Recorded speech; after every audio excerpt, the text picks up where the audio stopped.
திருமலை வாசலில் ஜீவ சமாதி கொண்டிருக்கும் மென்னிலை கண்ட ஞானி ஜமாலியா சயீத் யாசின் மௌலானா ஹசனில் உசனில் ஹாசிமி நாயிம் அவர்களுடைய 60வது ஆண்டு குரு சென்னம் கந்தூரி அதாவது நிறைவு விழா சிறப்பாக நடந்து கொண்டிருக்கிறது.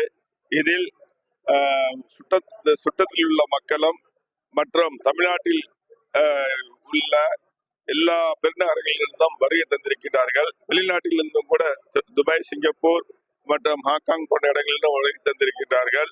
இவர்கள் சகோதரத்துவம், சமத்துவம், மனித நேயம் இவற்றை போதித்ததோடு எல்லோரும் ஒன்றே, எல்லாம் ஒன்றே ஏகத்துவத்தையும் போதித்தார்கள். வருடந்தோறும் இந்த விழாவிற்கு வெகு திரளான மக்கள் இங்கு கூடி வந்து நேர்ச்சிகளையும் வைத்துக் கொண்டு அந்த நேர்ச்சிகளும் அவருடைய வைத்த